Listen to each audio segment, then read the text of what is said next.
출애굽을 한 이스라엘 백성들이 약속의 땅에 도달하려면 반드시 거쳐가야 할 곳이 있지요. 그것이 어디입니까?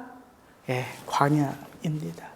그 광활한 광야를 지나 하나님은 이스라엘 백성들이 약속의 땅으로 들어가게 하시지요. 오늘 우리가 함께 읽은 민수기는 바로 이스라엘의 광야 여정을 기록한 책입니다. 왜 하나님은 약속의 땅을 향한 이 긴 믿음의 여정 가운데에 성도로 광야 같은 이 세상을 지나가게 하셨을까요? 이 광야가 아니고서는 우리의 믿음이 온전해질 수 없기 때문이지요.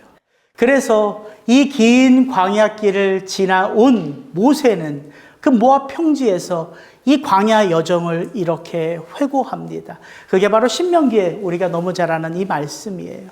내 하나님 여호와께서 이 40년 동안에 너로 광야의 길을 걷게 하신 것을 기억하라. 이 광야길 우리가 원해서 들어간 곳 아니고요. 우리가 원치 않는다고 돌아갈 수 있는 길이 아님을 기억하라는 거예요. 누가 이 광야길을 걷게 하신 거예요? 너희를 애굽에서 출애굽하신 그 하나님. 그 이유가 분명합니다. 이는 너를 낮추시며 너를 시험하사 내 마음이 어떠한지 그 믿음의 모습을 알려 하심이라. 그래서 성도는 어쩔 수 없이 이 긴 광야길을 걸어가며 어떠한 마음을 자주자주 갖게 합니까?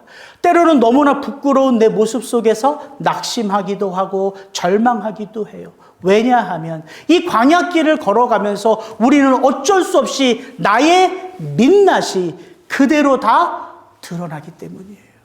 우리 첫째 딸 다은이가요, 화장을 하기 시작하고부터는 이 민낯이 드러나는 걸 그렇게 싫어해요. 그래서 아침에 공부하기 위해서 깨진 않고요, 화장하기 위해서 깨는 거 아닙니까? 참 신기해요, 여자들은.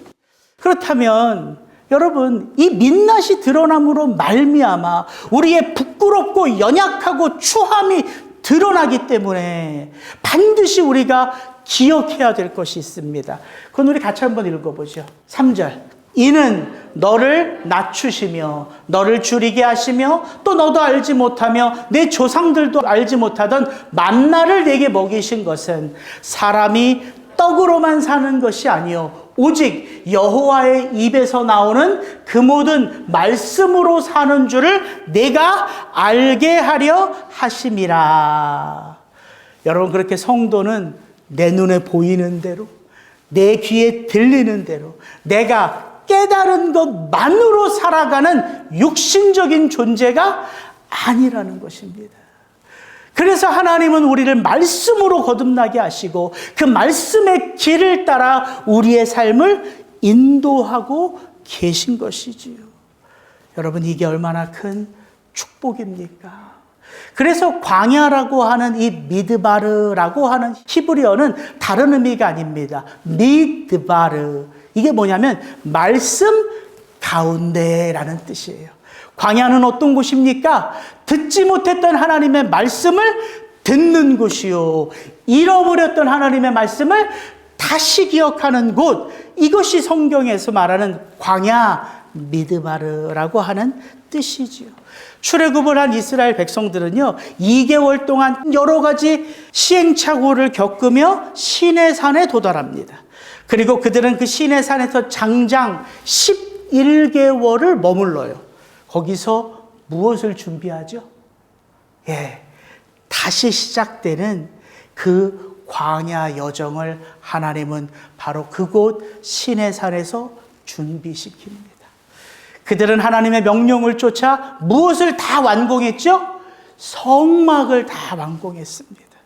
그리고 그 성막을 통하여 하나님 앞에 제사를 드릴 모든 만반의 채비를 다 갖추었어요.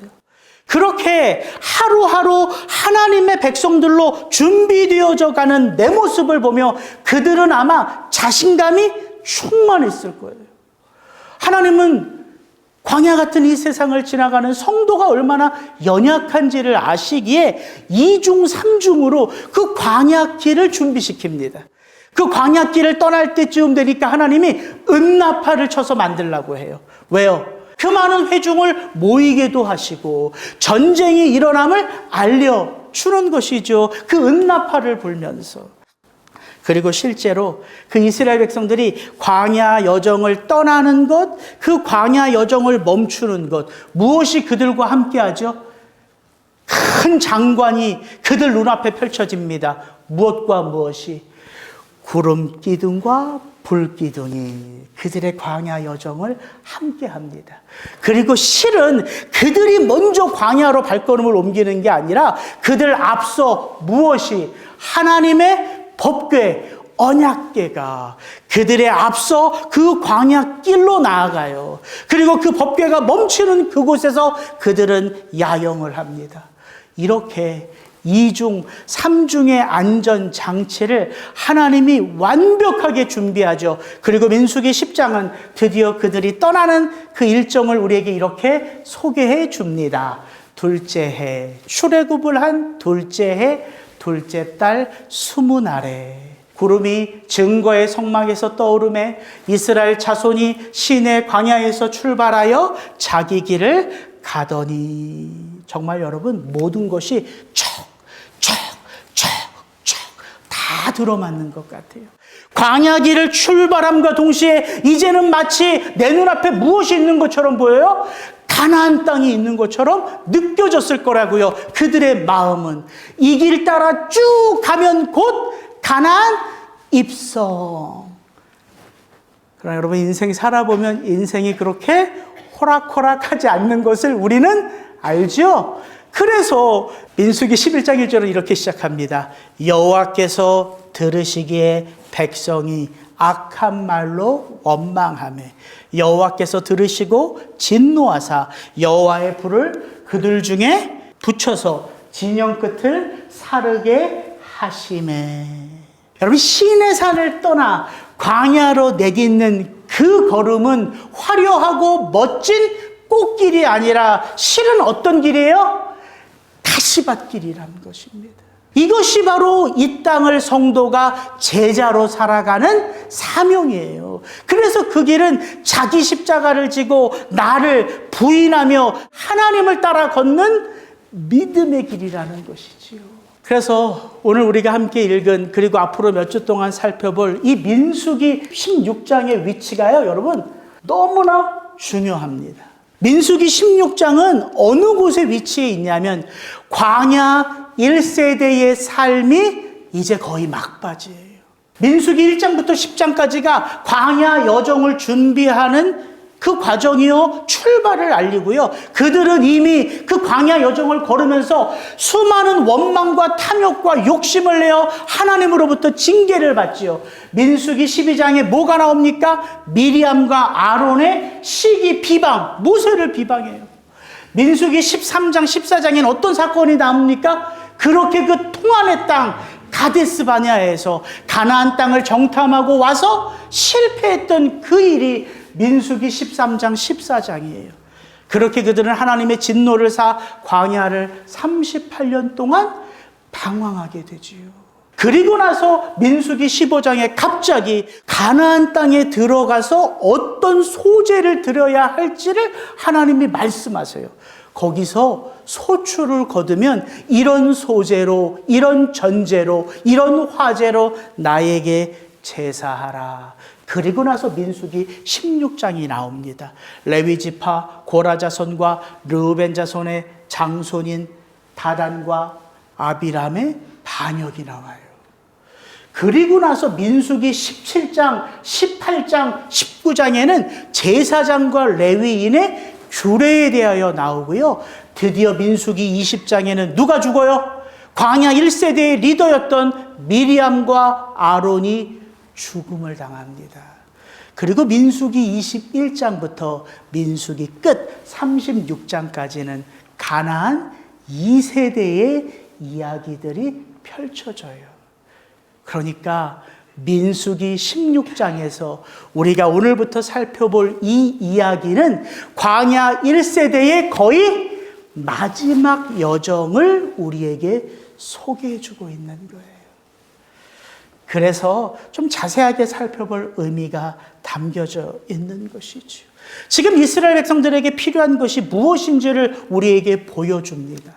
내 삶의 주변에 모든 것들이 다 갖추어져 있어도, 그리고 나는 실제 이 광야 같은 세상을 지나가며 수없이 하나님한테 맞아도 나 실패를 많이 경험했으니까 이제 나는 알아서 믿음의 사람으로 승리하는 삶을 살 수 있다, 없다? 없다. 왜? 광야 1세대의 마지막 이야기가 바로 또다시 불평, 불만, 시기, 질투로 하나님의 권위를 대적하는 이스라엘 백성들의 이야기가 펼쳐지기 때문입니다. 그래서 우리는 이 16장을 살펴보면서 모세의 모습을 주목할 필요가 있어요. 모세가 그 하나님 앞에 사명을 가지고 그 패역한 이스라엘 백성들 가운데 서 있는 이유가 있기 때문입니다. 여러분, 그게 바로 역전의 인생이에요. 여러분, 이번 말씀 시리즈의 제목이 뭡니까? 역전 인생이에요. 그럼 역전 인생은 어떤 인생을 말할까요? 내가 그렇게 애를 써도 성취하지 못했던 내 소망하는 어떤 것이 이루어지는 게 역전 인생이에요? 소위 말해서 대박을 터뜨리는 것. 아니요. 하나님이 우리에게 보여주시는 역전 인생은 대박 인생이 아닙니다. 하나님을 모르고 살아가던 인생 가운데 하나님이 드러나는 인생. 하나님을 잊고 살아가는 인생 가운데 하나님이 다시 찾아와 그들의 삶의 주인이 되는 인생. 수많은 실패와 실패 속에서 이제는 비로소 내 욕망을 따라 사는 인생이 아니라 하나님의 그 거룩한 뜻을 사명 삼아 살아가는 삶. 그게 바로 역전 인생이라는 거예요. 오늘 우리가 모세에게서 보는 역전 인생의 비밀, 그 첫 번째 모습은 바로 엎드림입니다. 엎드림. 이게 오늘 설교의 주제예요. 오늘 말씀 민수기 16장 1절부터 3절 같이 한번 읽어볼까요? 레위의 증손 고앗의 손자 이스알의 아들 고라와 르우벤 자손 엘리압의 아들 다단과 아비람과 벨렛의 아들 온이 당을 짓고 이스라엘 자손 총회에서 택함을 받은 자 곧 회중 가운데서 이름 있는 지휘관 250명과 함께 일어나서 모세를 거스르니라. 그들이 모여서 모세와 아론을 거슬러 그들에게 이르되 너희가 분수에 지나도다. 회중이 다 각각 거룩하고 여호와께서도 그들 중에 계시거늘 너희가 어찌하여 여호와의 총회 위에서 스스로 높이느냐. 모세와 아론의 지도권을 인정하지 않는 그 무리들이 당을 짓고 연합합니다. 여러분, 연합하다. 이건 사실 성경에서 좋은 의미가 많잖아요. 뜻을 함께하는 사람들이 연합하여 하나님의 선한 사명을 감당하는 것. 좋은 의미이지만 민수기 16장에서 연합하다, 당을 짓다, 함께 모인다. 이건 긍정적인 의미가 아니라는 것이지요. 여러분, 마음이 맞고 뜻이 맞고 목적이 일치한다고 해서 그 연합이 늘 선한 것입니까? 그렇지 않음을 보여주는 거예요. 하나님은 모든 연합을 기뻐하시는 분이 아닙니다. 그런 의미에서 저와 여러분의 삶 가운데 가장 우선되어야 할 연합의 관계는 누구와의 관계일까요? 남편과 아내요. 혹시 이렇게 생각하시는 분 있습니까? 아나니아와 삽비라를 한번 보십시오. 그 부부가요, 꼭 연합하여 다 죽었습니다. 우리의 인생 가운데 가장 중요한 연합은 누구와의 연합이에요? 하나님과의 연합. 우리 주 예수 그리스도와의 연합이죠. 여러분, 그 연합이 든든해질 때야 비로소 이 광야길을 지나가며 내가 만나는 그 모든 사람들과의 만남과 연합이 가치 있고 의미 있는 만남이 되는 거예요. 그래서 이 광야길을 지나가며 중요한 건 뭐냐면요, 내가 누구와 자주 어울리냐 이것입니다. 여러분, 고핫의 자손 고라, 이 고라의 족보를 보십시오. 레위에게는 세 아들이 있었습니다. 게르손, 고핫, 무라리. 이 고핫 둘째 아들로부터 나온 아들들이 누구냐면 아므람, 이스할, 헤브론, 우시엘이에요. 잘 보십시오. 아므람의 아들들이 누굽니까? 모세와 아론이에요. 그러면 고라와 아론과 모세는 어떤 관계예요? 촌수가 너무 어렵습니까? 사촌 관계예요. 얼마나 가까운 관계인지 아시겠죠? 여러분, 이 광야 길을 걸어가며 가장 가까워야 할 그 사촌지간이 무엇으로 말미암아? 시기와 질투로 말미암아 서로 반목하며 대적하는 관계가 되었다는 거예요. 제가 한 가지 이 이스라엘 광야 여정을 보면서 그들이 성막을 어떻게 배치하는지를 보면서 한 가지 재밌는 걸 발견했어요. 잘 보십시오. 그 밑에가 그들이 광야길을 가다가 멈추어 성막을 배치하며 멈추는 거예요. 고앗 자손은 어디에 진을 칩니까? 갓, 시므온, 르우벤이에요. 기가 막히죠.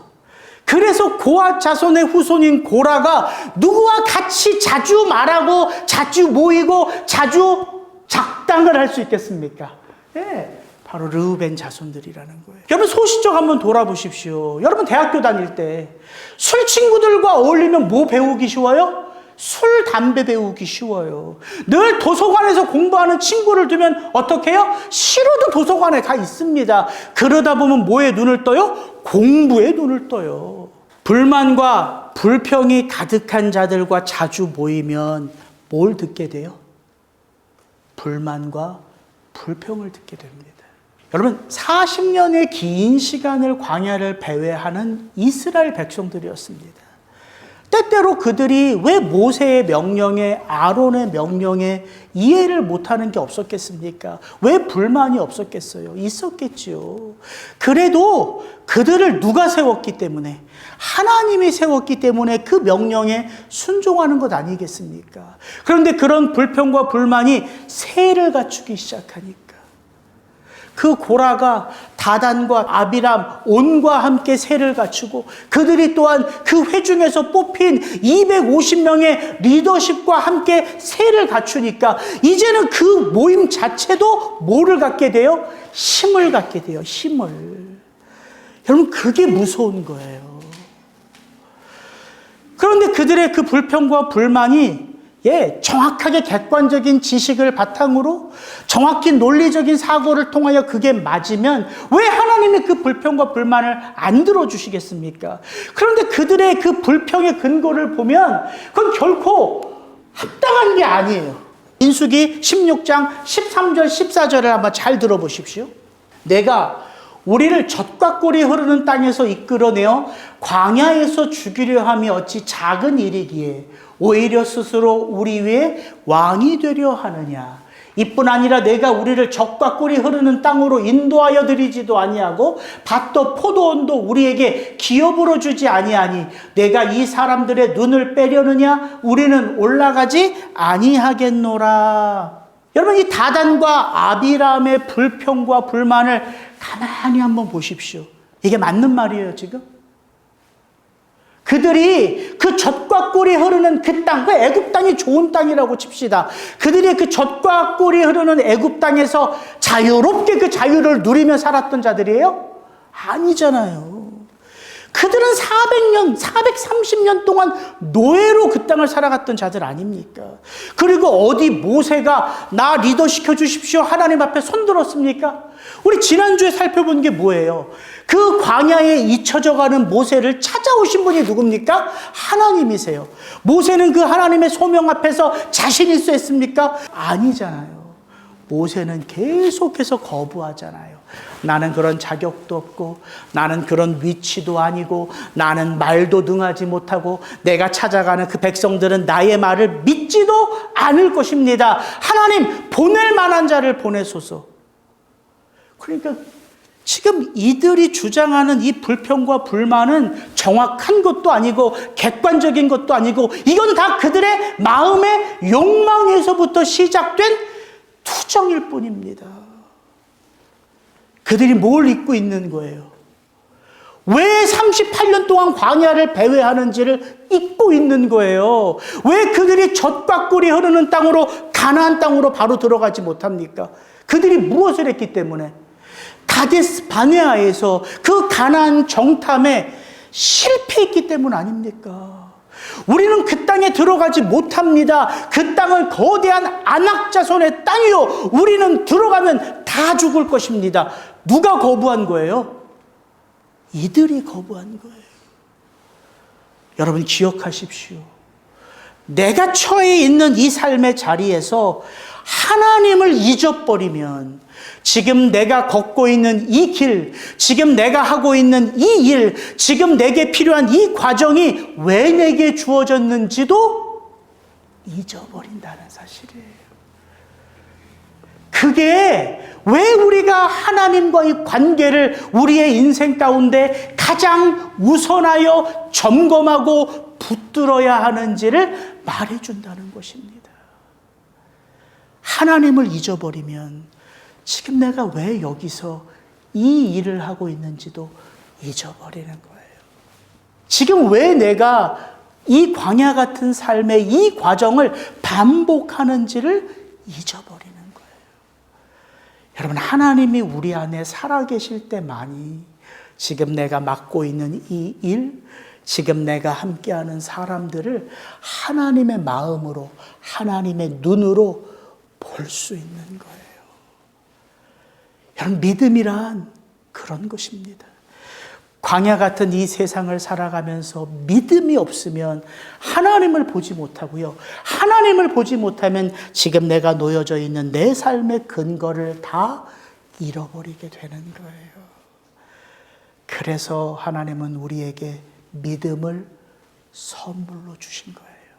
그 믿음 붙잡을 때 비로소 지금 내가 놓여진 이곳, 지금 내가 맡고 있는 그 일의 의미를 알 수 있기 때문이죠. 여러분, 모세의 이 고백을 한번 들어보십시오. 민수기 16장 9절 10절. 이스라엘의 하나님이 너희를 구별하여 자기에게 가까이 하게 하사 여호와의 성막에서 봉사하게 하시며 회중 앞에 서서 섬기게 하심이 어찌 작은 일이겠느냐. 그런데 너희가 오히려 제사장의 직분을 구하느냐.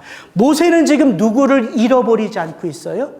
자기를 그들 위해 리더로 세우신 하나님, 그 고라 자손에게, 그 레위 자손에게 성막의 모든 임무를 맡기신 분이 누구임을 모세는 기억해요? 하나님이심을 기억하고 있어요.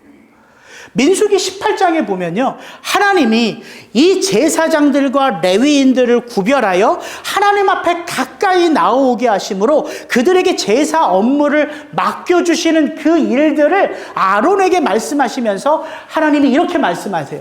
잘 한번 들어보십시오. 너무 중요한 말씀이에요. 레위인은 너와 합동하여 협력하여 장막의 모든 일과 회막의 직무를 다할 것이요 다른 사람은 너희에게 가까이 하지 못할 것이니라.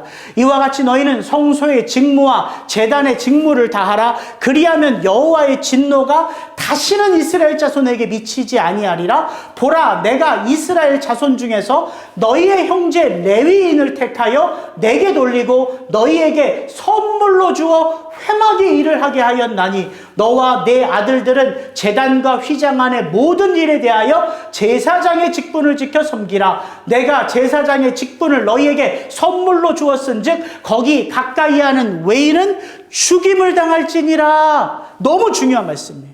여기서 하나님은 아론에게 두 가지 단어를 표현해줘요. 선물, 선물. 두 번째 선물은 무엇을 선물로 주셨다는 거예요? 제사장의 직분을 내가 너 아론과 너의 아들들에게 선물로 준 것이다. 그렇다면 첫 번째 선물의 의미는 뭘까요? 내가 선물로 제사장 직분을 감당하는 너에게 레위인들을 선물로 너에게 주었으니 너는 그들과 동역하여 합동하여 누구를 위하여? 이스라엘 자손들을 위하여 이 제사의 업무를 감당하라. 첫 번째 선물은 누구 자체가 선물이라는 거예요. 레위인들 모두가 하나님이 택하여 주신 선물이라는 거예요. 여러분, 성도의 삶이 선물입니다. 우리의 삶 자체가 선물 되신 그리스도 예수를 받는 거예요. 그 예수 그리스도가 생명의 선물로 내 삶에 들어와 내 인생 가운데 함께 하심으로 말미암아 내가 이 세상을 향한 하나님의 선물인 거잖아요.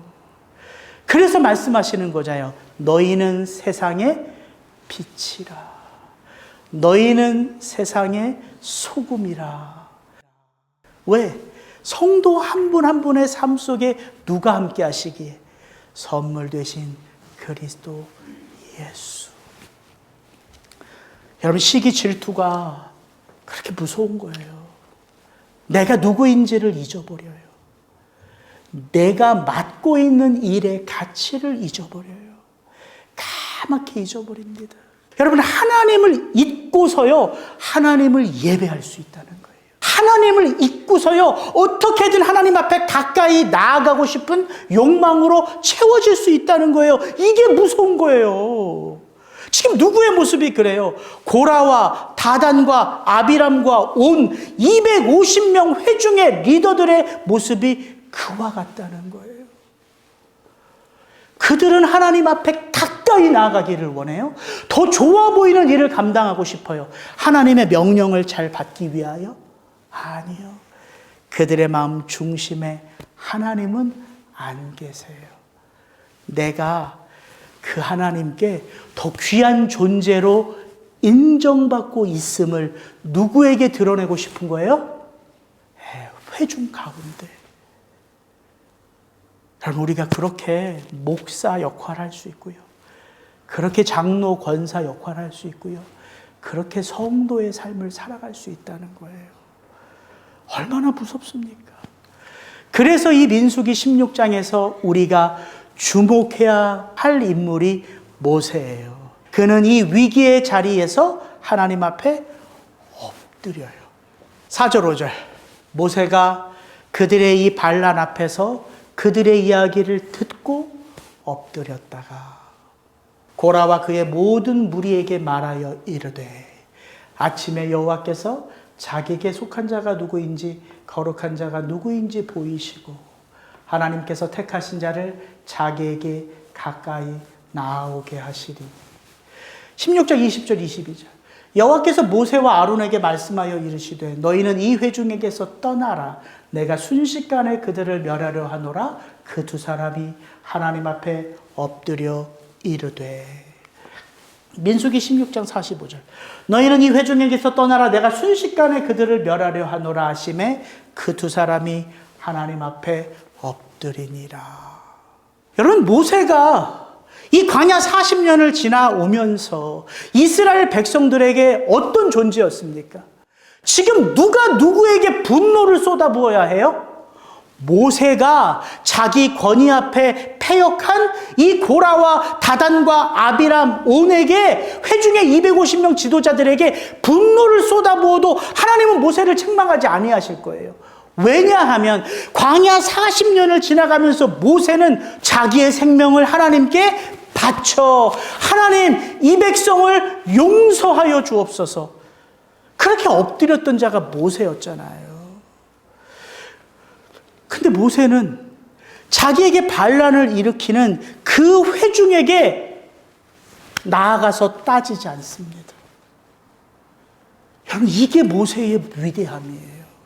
모세는요, 사촌 고라, 네가 사람들과 연합하여 나에게 반기를 들어? 그럼 모세는 누구와 연합할 수 있어요?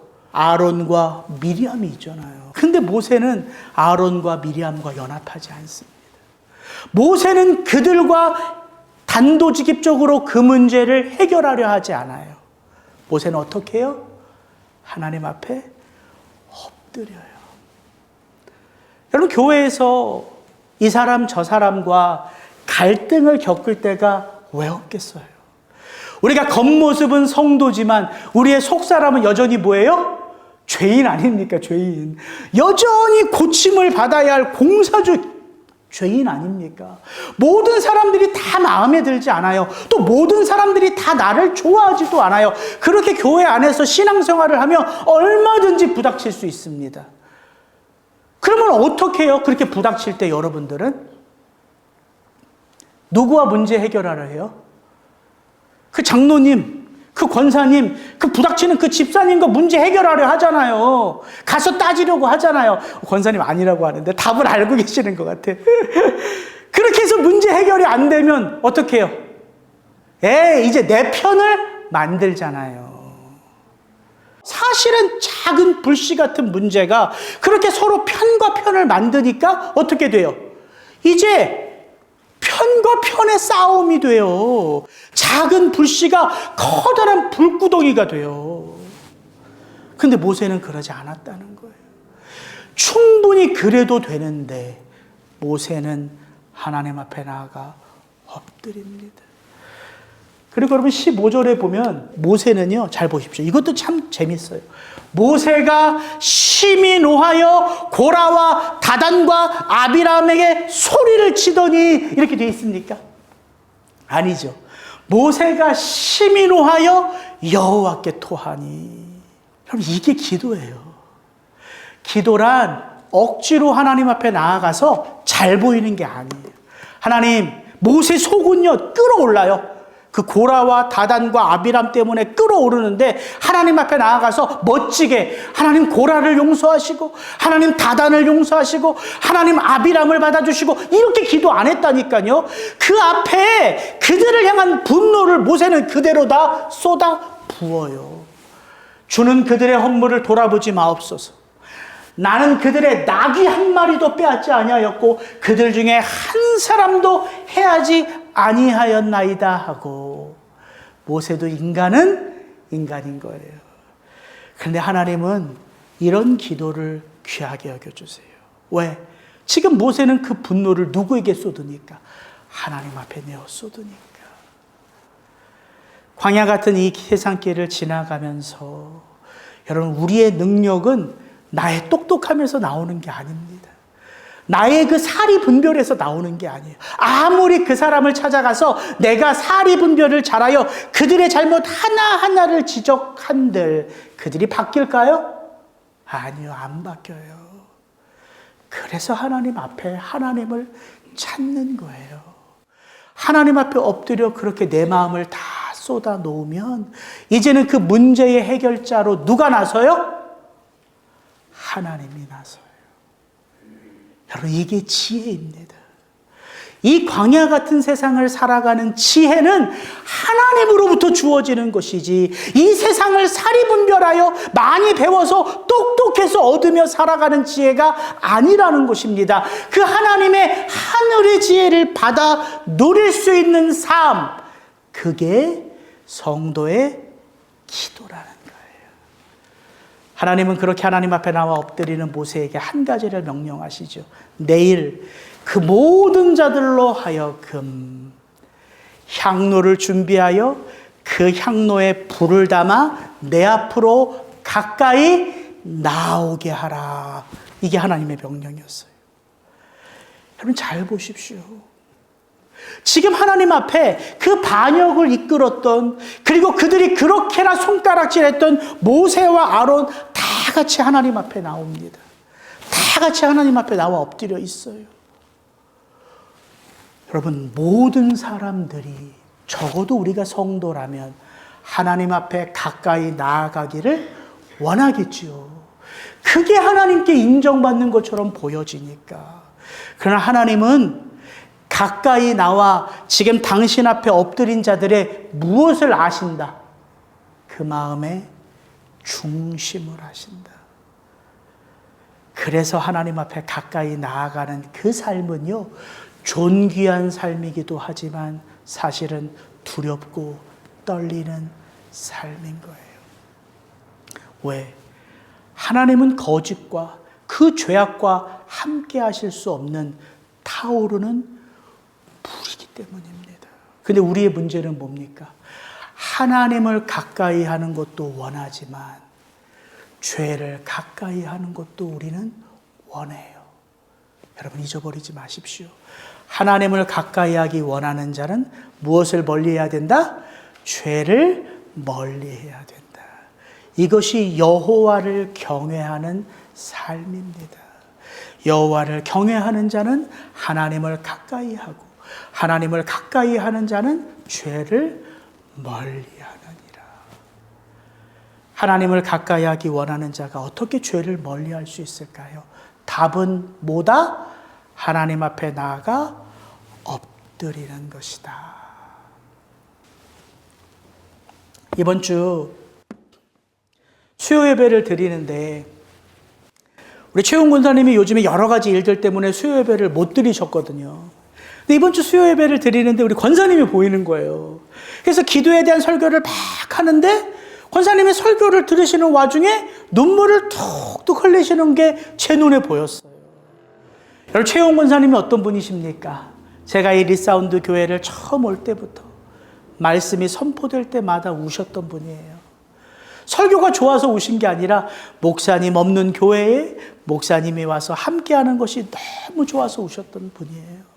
제가 문득 그 눈물이 그 눈물과 연결이 되더라고요. 아, 하나님 앞에 나와 엎드리면 잃어버렸던 눈물도 다시 허락하시는구나. 여러분 마음속에 이루고 싶은 큰 소망이 있다면 길은 똑똑함에 있지 않습니다. 엎드림에 있어요. 그렇게 엎드릴 때 비로소 하나님이 주시는 은혜로 그분의 그 지혜로 우리는 광야 같은 이 세상 승리하는 삶으로 나아가게 되는 것이죠. 이 시간 함께 기도할 때에 이렇게만 한번 기도하셨으면 좋겠어요. 하나님, 뻣뻣했던 내 무릎이, 목이 곧았던 내 목이 하나님 앞에 다시 엎드립니다. 은혜를 허락하여 주시옵소서. 우리 이렇게만 하면 같이 잠시 기도하고 오늘 예배를 마칩니다. 기도하죠.